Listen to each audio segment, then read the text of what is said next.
Hello friends, एक और नई कहानी के साथ। सोनू एक बहुत ही गरीब परिवार से था। वह अपने पिता अर्जुन और माता सीमा के साथ रहा करता था। उसके पिता जंगल से लकड़ियां काट कर लाते थे और बाजार में बेचा करते थे। इसी तरह से उनका गुजर बसर चल रहा था। सीमा, आप आ गए? आज इतना उदास क्यों लग रहे हो? अर्जुन, आज तो जंगल में लकड़ियां ही नहीं मिली।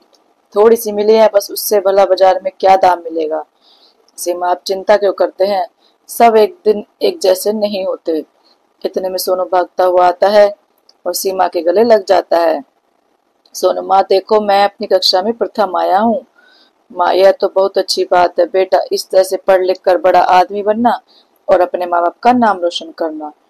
सोनू, पापा प्रधानाचार्य ने मेरी पढ़ाई से खुश होकर मुझे पास के गांव के बड़े स्कूल में पढ़ने की इजाजत दी है। अर्जुन, अरे वाह, यह तो बहुत अच्छी बात है। कब जाना है वहां पढ़ने के लिए? 2 दिन बाद जाना है। सीमा, पर उस गांव में जाने के लिए तो नदी पार करनी होती है। ना हमारे पास इतने पैसे हैं कि रोज उस गांव तक जाने के लिए नाव वाले को पैसे दे सके। अर्जुन, अभी 2 दिन बाकी हैं, कुछ ना कुछ जुगाड़ जरूर हो जाएगा। फिर तीनों खाना खाकर सो जाते हैं, पर अर्जुन को नींद नहीं आती क्योंकि उसे पैसों का बंदोबस्त करना था। उसका बेटा बहुत होनहार था और उसे एक बड़े स्कूल में पढ़ने का मौका मिला था। अर्जुन नहीं चाहता था कि उसकी वजह से उसका बेटा अच्छे स्कूल में ना पढ़ सके। अर्जुन, वैसे तो मैं अपने बच्चे के लिए कुछ नहीं कर पाता, पर अब जब उसने अपनी मेहनत के बलबूते पर एक बड़े स्कूल में पढ़ने का मुकाम हासिल किया है, तो फिर भला मैं उसे पढ़ा भी नहीं पा रहा। लेकिन हाथ पर हाथ रखकर बैठकर कुछ नहीं होगा। मुझे कुछ ना कुछ तो प्रबंध करना ही होगा। अगली सुबह अर्जुन अपनी कुल्हाड़ी लेकर जंगल की तरफ गया और वहां उसे ज्यादा लकड़ियां नहीं मिली। बस वहीं थोड़ी सी लकड़ियां काट कर बाजार में बेच आया। फिर जब वह बाजार से वापस आ रहा होता है, तभी उसे एक भिखारी दिखाई दिया। भिखारी, बेटा कई दिनों से खाने को कुछ नहीं मिला है और न ही जेब में कोई पैसा है। जिससे भी भीख मांगने आए उसने चिल्ला चिल्ला कर फटकार कर मुझे वहां से भगा दिया। और रात भी बहुत हो गई है, कुछ पैसे हो तो दे दो, बहुत भूख लगी है। अर्जुन, मेरे पास तो इन लकड़ियों को बेचकर केवल 2 ही रुपए आए हैं, इनसे भला मेरा क्या होगा? लेकिन कम से कम इस गरीब इंसान का पेट तो भरेगा।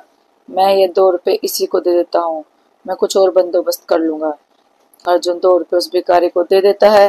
भिखारी, बेटा भगवान तुम्हारा भला करे और तुम्हारे हाथ में जो हुनर है वह एक दिन तुम्हें बहुत ऊंचाई पर लेकर जाएगा। अर्जुन, में समझा नहीं। भिखारी, समय आने पर सब कुछ समझ जाओगे। यह कहते हुए भिखारी वहां से चला गया। अर्जुन खाली हाथ घर वापस जाता है और अभी भी वह यही सोच रहा था कि सोनू के लिए पैसे कहाँ से लेकर आऊं। तभी अचानक से तेज बारिश होने लगी, जो कि रुकने का नाम भी नहीं ले रही थी। अर्जुन, हे भगवान, इस बारिश को भी अभी होना था। ऐसा लग रहा है कि साल भर की बारिश अभी हो जाएगी। सीमा, कल सोनू को पास वाले गांव में पढ़ने के लिए जाना है और ये बारिश है कि रुकने का नाम ही नहीं ले रही। हमारे पास तो छाता भी नहीं है जो हम इसे दे दें। पूरी रात पानी बरसता रहा। पानी रुकने की आस में सीमा और अर्जुन सोनू के साथ बारिश होते हुए देखते रहे, लेकिन बारिश ने रुकने का नाम ही नहीं लिया। तभी अर्जुन को उस भिखारी की बात याद आई। वह तुरंत उठ गया। सीमा, क्या हुआ? तुम अचानक इस तरह क्यों उठ गए? अर्जुन, तुम आराम से सो जाओ और मुझे मेरा काम करने दो। सीमा और सोनू अंदर जाकर सो गए और अर्जुन ने पूरी रात जागकर एक लकड़ी की छतरी बनाई और सुबह सोनू को देते हुए कहा, सोनू, यह बारिश तो रुकने का नाम नहीं ले रही, इसलिए यह लो छतरी। मेरे पास कुछ लकड़ियां बची थी, उनको छीलकर मैंने एक लकड़ी की छतरी बनाई है। यह तुम्हें इस बारिश से भीगने से बचाएगी और तुम बिना भीगे स्कूल पर जा सकोगे। सोनू, पर पिताजी, यह तो लकड़ी की छतरी है। अर्जुन, हाँ बेटा, मेरे पास जो था वह मैंने तुम्हें दे दिया। यह तो बहुत सुंदर लग रही है। सोनू उस छतरी को उठाता है और स्कूल जाने के लिए अपने माता पिता से आज्ञा लेता है। तब सोनू छतरी लेकर गांव से निकला तो आसपास के लोग उसकी छतरी को देखने लगे और उसकी बहुत प्रशंसा करने लगे। गांव में बारिश के साथ साथ तूफान भी आया हुआ था। रास्ते में पवन और नितिन नाम के 2 लड़के सुंदर सुंदर रंगों की छतरी लिए हुए बारिश के नीचे खड़े थे। पवन, अरे अरे देखो, सोनू के पास लकड़ी की छतरी। नितिन, इसके पास तो छतरी है ही नहीं, इसे तो बस किसी तरह काम चलाना है। पवन, यह देखो, मेरी छतरी कितनी सुंदर है। इसके रंग देखो, इसके ऊपर बनी पेंटिंग देखो। पता है कितनी महंगी है? मेरे पापा इसे विदेश से लेकर आए थे। इसमें एक भी पानी की बूंद नहीं टपकती।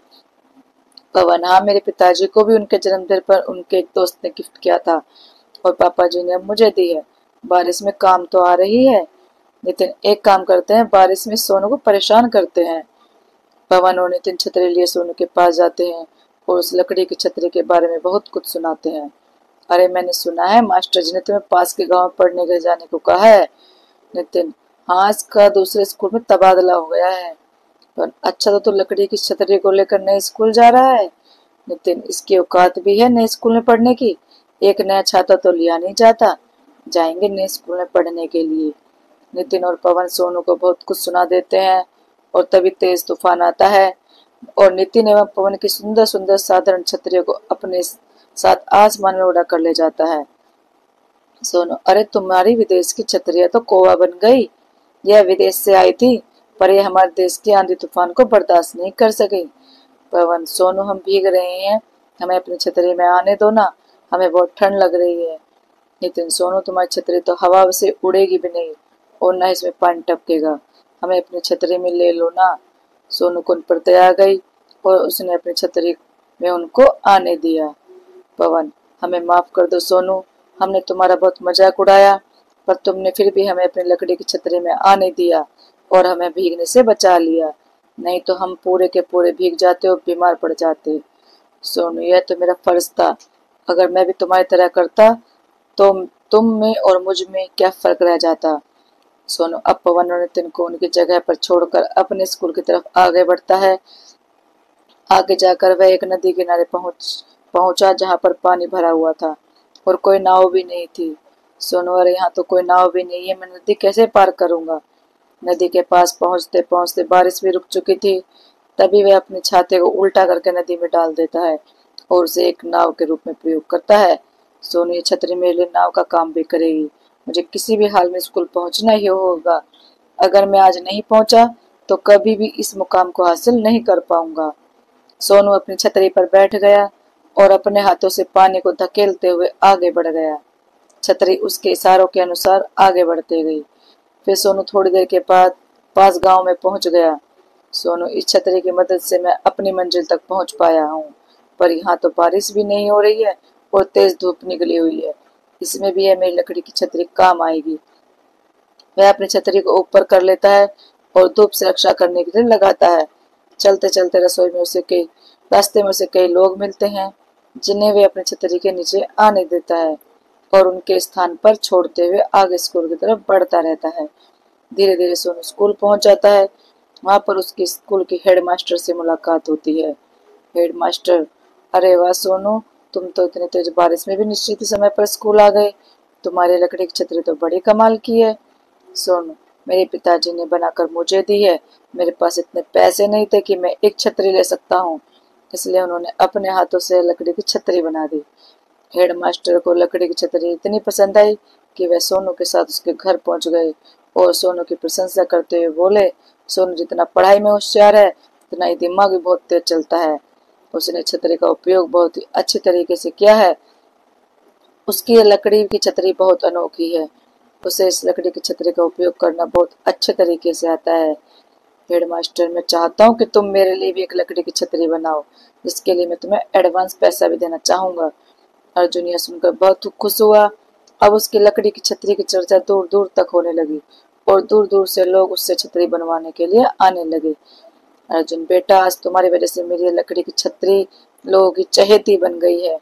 सोन, पिताजी, आपने मेरे बारे में इतना सोचा तो क्या मैं आपके लिए इतना ऐसा भी नहीं कर सकता था।